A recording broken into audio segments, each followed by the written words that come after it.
بسم اللہ الرحمن الرحیم، ویلکم ٹو فکر ناؤ۔ آج ہم اس پر بات کریں گے کہ پاکستان نے ایران کو اپنے علاقے سے تجارت کرنے کی اجازت دی ہے، نہ صرف باہمی تجارت بلکہ بین الاقوامی تجارت کرنے کی بھی اجازت دی ہے۔ اور یہ بات دو لحاظ سے کچھ عجیب لگتی ہے کہ ایک طرف تو ایران پر پابندیاں ہیں کہ وہ دنیا سے کوئی چیز امپورٹ نہیں کر سکتا، ایکسپورٹ نہیں کر سکتا، امریکہ نے ناکہ بندی کی ہوئی ہے، سینکڑوں قسم کی ریسٹرکشنز اس پہ ہیں، بینکنگ کی ہیں، اس پہ شپنگ کی ہے، اور سامان لے جانے ہر طرف کی پابندیاں اس پہ ہیں۔ تو پھر پاکستان نے اجازت کیسے دی ہے؟ اور اگر پاکستان نے جب اجازت دی ہے تو امریکہ نے اس پر اعتراض کیوں نہیں کیا؟ اور تیسری بات یہ کہ اس کا پاکستان کو فائدہ کیا ہے؟ پہلی بات کو لے لیتے ہیں کہ ایک طرف تو یہ کہا جا رہا ہے کہ افواہ کی حد تک کہ ایران نے پاکستان پر عدم اعتماد کر دیا ہے۔ دوسری طرف دیکھ رہے ہیں کہ ایران کے وزیر خارجہ 24 گھنٹے کے اندر 2 دفعہ پاکستان آئے ہیں اور پاکستان کے ہوائی جہاز پر عمان گئے ہیں اور اس پہ واپس آئے ہیں، اور پاکستان کے ذریعے ہی جو ان کی تجاویز ہیں وہ امریکہ تک پہنچائی جا رہی ہیں۔ امریکہ برملا ان چیز کا اظہار کر رہا ہے کہ اسے پاکستان پر مکمل اعتماد ہے، اور صدر ٹرمپ کے جو بیانات ہیں وہ آپ دیکھ ہی رہے ہوں گے کہ کس قدر وہ تعریفیں کر رہے ہیں ہمارے چیف آف آرمی اسٹاف کی اور وزیر اعظم کی۔ تو اس کے بعد سوال یہ ہے کہ یہ راہداری جو دی گئی ہے یہ کیوں دی گئی ہے؟ ہوا یہ ہے کہ عملاً ایران جو ہے وہ اب ایک لینڈ لاک ملک بن چکا ہے جس کا سمندر سے کوئی تعلق نہیں ہے۔ پہلے ایران نے ہرمز بند کی، اب امریکہ نے سارا جو ہے پرشین گلف اور گلف آف عمان وہ بند کر دیا ہے۔ تو اس کے بعد ایران کے لیے بہت مشکل ہے۔ وہ پہلے تقریباً $500 ملین روزانہ کے کما رہے تھے، اپنا تیل ان کا جا رہا تھا لیکن دوسرے ممالک کا تیل کو روک رہے تھے۔ اب کسی کا تیل بھی نہیں جا رہا۔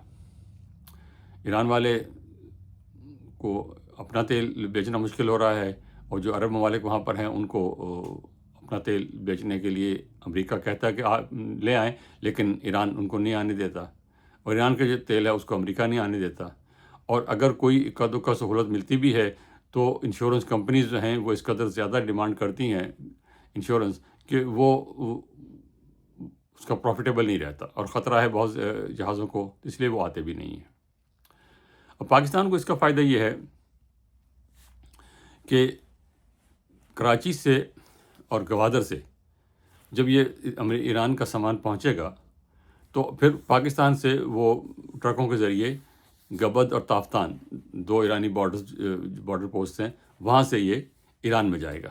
اس سے پاکستان کو فائدہ یہ ہے کہ ایک تو ہمارے جو پورٹس ہیں گوادر اور کراچی ان پہ کام بڑھے گا، پورٹ قاسم پہ کام بڑھے گا، تو ان تینوں پورٹس پہ جب کام بڑھے گا تو پاکستان کی آمدنی بھی بڑھے گی، پاکستان کی اہمیت بھی بڑھے گی، اور پاکستان کا تجارت میں وہ مقام ہوگا جو کچھ سال پہلے تھا، لیکن پھر وجوہات جو یہ میں جاننے کی ضرورت نہیں ہے، کراچی کی اہمیت کم ہوتی چلی گئی، اور دبئی اور دوسرے جو گلف کے تجارتی مراکز ہیں ان کی اہمیت بڑھتی چلی گئی۔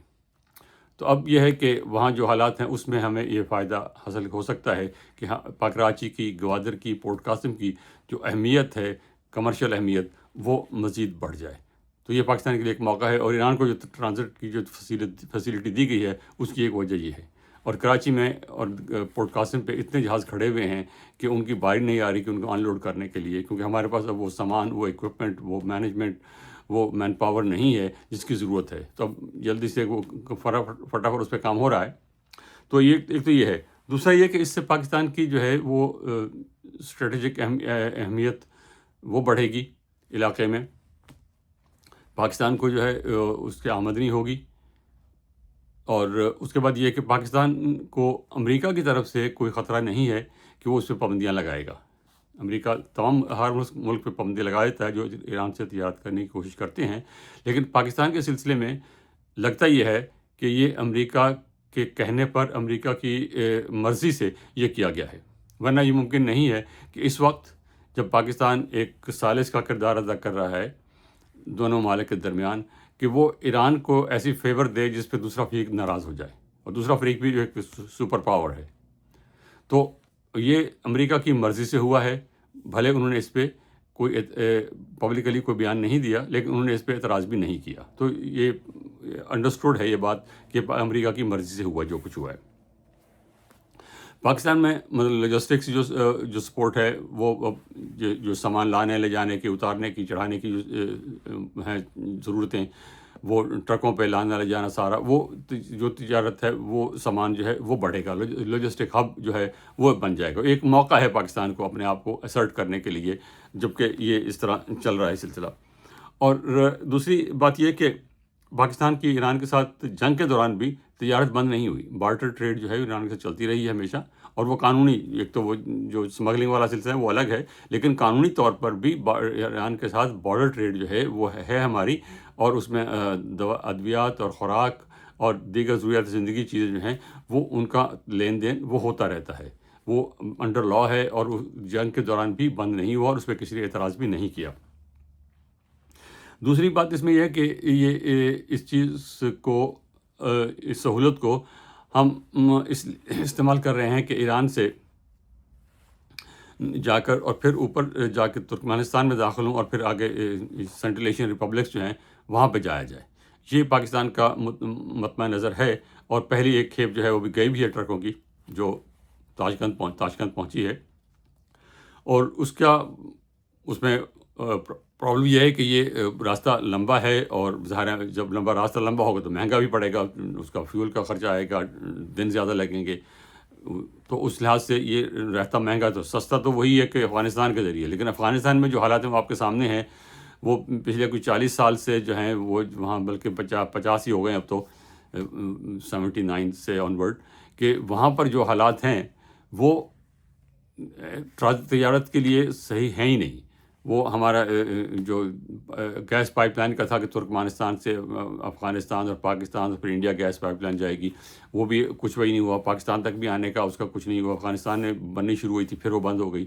تو وہاں پر حالات جس قسم کے ہیں وہاں سے اب ممکن نہیں نظر آتا. اور پاکستان اور افغانستان کا جو ٹریڈ ہے وہ بند بھی کیا ہوا ہے. تو پاکستان کی افغانستان کی تجارت بالکل بند ہے. تو اس حالات میں پاکستان اگر یہ کر رہا ہے تو اس کا پاکستان کو فائدہ ہے، اور یہ پاکستان کو کرنا چاہیے. اور یہ موقع ہے پاکستان کو اپنے آپ کو اسٹیبلش کرنے کا، ری اسٹیبلش کرنے کا. اسٹیبلش تو پہلے تھا، لیکن اب ری اسٹیبلش کرنے کا، ایک لاجسٹک ہب کے طور پر، ایک تجارتی ہب کے طور پر، اور سینٹرل ایشیا کو جانے کے لیے یہ یہاں اس راستے کو مور ایفیشینٹ بنایا جا سکتا ہے. اور اگر افغانستان میں حالات ٹھیک ہو جاتے ہیں، جس کی کہ اتنے سالوں سے امید ہی کی جا رہی ہے، تو پھر وہاں سے بھی تجارت ہو سکتی ہے، اور وہ راستہ زیادہ ایفیشینٹ بھی ہوگا. تو یہاں پر بات ختم کرتے ہیں، پھر اس درخواست کے ساتھ کہ پلیز ہمارے چینل کو سبسکرائب کیجئے، اپنے کمنٹس دیجئے. بہت شکریہ. خدا حافظ.